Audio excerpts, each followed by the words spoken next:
हर बड़ी कहानी में एक ऐसा मोड़ जरूर आता है, एक ऐसा फैसला जो सब कुछ हमेशा के लिए बदल देता है। रामायण में भी वो एक पल था, और वो पल था रावण का सीता का अपहरण करने का फैसला। तो चलिए आज हम इसी बात की गहराई में उतरते हैं कि कैसे एक अपमान की चिंगारी ने एक महायुद्ध की आग भड़का दी। एक ऐसी आग जो हमें शक्ति, कर्तव्य और किस्मत के बारे में बहुत कुछ सोचने पर मजबूर कर देती है। तो ये सब कुछ शुरू होता है शूर्पणखा के बदले की चीख से। लेकिन ये सिर्फ एक निजी अपमान नहीं था। नहीं, ये रावण के अहंकार पर एक बहुत सोचा समझा हमला था। जब वो कहती है ना कि ये उसकी नहीं बल्कि लंका के राजा की नाक कटी है, तो वो बड़ी चालाकी से अपने अपमान को पूरे राज्य के अपमान में बदल देती है। और बस यहीं से बदले के बीज बो दिए जाते हैं। जरा सोचिए उस सीन के बारे में। शूर्पणखा रावण के दरबार में भागती हुई आती है। उसका चेहरा गुस्से और बेइज्जती से तमतमाया हुआ है। वो वहां सिर्फ अपने घाव दिखाने नहीं आई है, वो एक पूरा नाटक कर रही है। अपने भाई के घमंड को भड़काने के लिए उसके हर शब्द, हर आंसू का हिसाब लगा हुआ है। वो अच्छी तरह जानती है कि रावण को एक्शन में लाने के लिए इस मामले को पर्सनल बनाना होगा, और वो ठीक यही करती है। और फिर शूर्पणखा अपना सबसे बड़ा पत्ता चलती है। वो बताती है कि सिर्फ 2 इंसानों ने न केवल उस पर हमला किया, बल्कि जनस्थान में राक्षसों की पूरी छावनी का सफाया कर दिया। अब ये रावण के शासन के लिए एक सीधी चुनौती थी, एक ऐसा अपमान जिसे वो चाहकर भी नजरअंदाज नहीं कर सकता था। लंका का गौरव दांव पर जो था। अब हम पहुंचते हैं सीधे रावण की युद्ध परिषद के बीचों बीच। हवा में एक अजीब सा तनाव है, क्योंकि सलाह के लिए अलग अलग आवाजें उठ रही हैं। एक तरफ है वो लोग जो सावधानी और धर्म की बात कर रहे हैं, और दूसरी तरफ बदले के लिए एक उग्र मांग उठ रही है। यही वो पल है जहां लंका का भविष्य तय होने वाला है।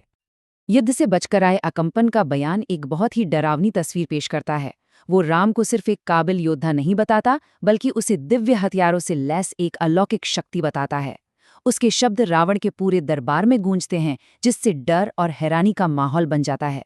क्या ये सच में मुमकिन है कि एक अकेला इंसान इतनी बड़ी ताकत का सामना कर सकता है? रावण का दरबार साफ साफ 2 गुटों में बटा हुआ है। एक तरफ है उसका छोटा भाई विभीषण, जो विवेक और धर्म की आवाज है। वो अपने भाई से गुजारिश करता है कि वो गुस्से में कोई काम ना करे। तो दूसरी तरफ इंद्रजीत जैसे योद्धा हैं, जो खून के प्यासे हैं। वो फौरन बदला लेने की मांग कर रहे हैं और रावण के अहंकार को और हवा दे रहे हैं। विभीषण अपने भाई को समझाने की हर मुमकिन कोशिश करता है। वो उसे याद दिलाता है कि सच्ची ताकत सब्र में है, जल्दबाजी में नहीं। वो चेतावनी देता है कि राम की शक्ति का अंदाजा लगाए बिना हमला करना एक बहुत बड़ी, एक विनाशकारी गलती होगी।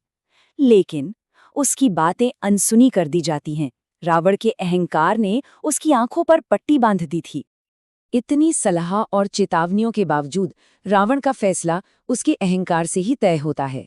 वो बदला लेने का रास्ता चुनता है, लेकिन ये कोई सम्मान की लड़ाई नहीं होगी। इसके बजाय वो धोखे और छल का रास्ता चुनता है, एक ऐसी रणनीति जो आखिरकार उसकी ही बर्बादी का कारण बनेगी। सेनापति अकंपन एक ऐसी योजना सामने रखता है जो जितनी क्रूर है उतनी ही चालाक भी। वो जानता है कि राम को सीधे युद्ध में हराना लगभग नामुमकिन है, इसलिए वो उसकी सबसे बड़ी कमजोरी पर वार करने का सुझाव देता है, सीता के लिए उसका प्यार। प्लान बहुत सीधा लेकिन शैतानी है। सीता का अपहरण कर लो और राम शोक में ही टूट जाएगा, फिर वो एक आसान निशाना बन जाएगा। और रावण के ये शब्द हवा में गूंजते हैं, एक ऐसी घोषणा जो उसके घमंड की गहराई को दिखाती है।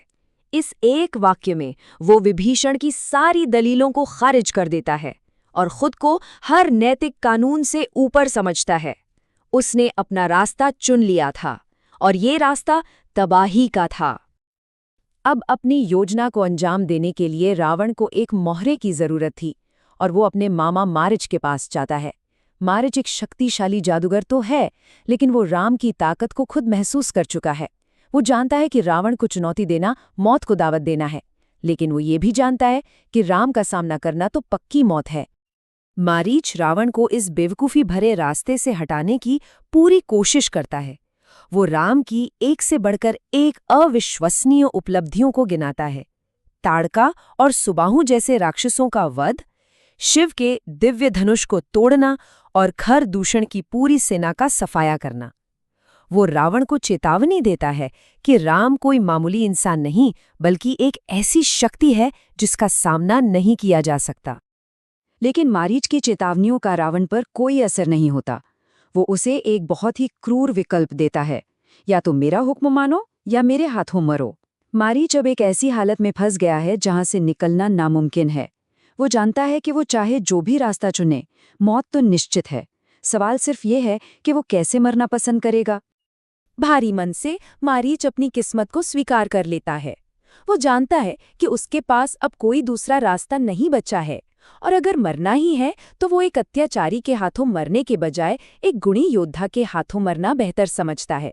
और इसलिए वह रावण की योजना में अपनी भूमिका निभाने के लिए तैयार हो जाता है, ये जानते हुए कि यह उसका आखिरी काम होगा। तो अब मंच पूरी तरह तैयार है। रावण की योजना शुरू हो चुकी है और किस्मत का पहिया घूमना शुरू हो गया है। हम उस अहम पल के करीब पहुंच रहे हैं जहां से कोई वापसी नहीं होगी। वो पल जो हमेशा के लिए सबकी जिंदगी बदल देगा। मारीच अपनी माया की शक्ति का इस्तेमाल करता है, जो भ्रम और जादू की एक प्राचीन कला है। वो एक ऐसे जीव में बदल जाता है जिसे सिर्फ लुभाने और आकर्षित करने के लिए बनाया गया है। चांदी के धब्बों वाला एक सुनहरा हिरन। उसकी सुंदरता इतनी कमाल की है कि कोई भी उसका विरोध नहीं कर सकता। ये रावण की धोखे की योजना का आखिरी हिस्सा था। और जाल बिछाया जा चुका है। जैसे ही सीता उस सुनहरे हिरण को देखती हैं, वो उसकी सुंदरता पर मोहित हो जाती हैं। वो राम से उसे पकड़ने की जिद करने लगती हैं, लक्ष्मण की सारी चेतावनियों को नजरअंदाज करके। उनकी इच्छा इतनी मजबूत होती है कि वो किसी भी तर्क के लिए अंधी हो जाती हैं, और राम अपने प्रेम के कारण उनकी इच्छा पूरी करने के लिए तैयार हो जाते हैं। और बस इसी के साथ रावण की योजना का आखिरी चरण शुरू हो जाता है। राम को सीता से दूर कर दिया गया है। उन्होंने लक्ष्मण को सख्त निर्देश दिए थे कि वो सीता की रक्षा करे, लेकिन किस्मत की कुछ और ही योजना थी। वो मौका जिसका रावण बेसब्री से इंतजार कर रहा था, आ गया था, और दुनिया फिर कभी वैसी नहीं रहने वाली थी। आखिर में हम उसी सवाल पर लौटते हैं जिसने इस पूरी कहानी को जन्म दिया। रावण का मानना था कि जो शक्तिशाली करते हैं वही धर्म है, लेकिन उसके कामों ने एक ऐसे विनाशकारी युद्ध को जन्म दिया जो अंत में उसकी ही बर्बादी का कारण बना। शायद सच्ची ताकत अधिकार जताने में नहीं, बल्कि ये जानने में है कि उसका इस्तेमाल कब और कैसे करना है। और ये एक ऐसा सबक है जो आज भी उतना ही सच है।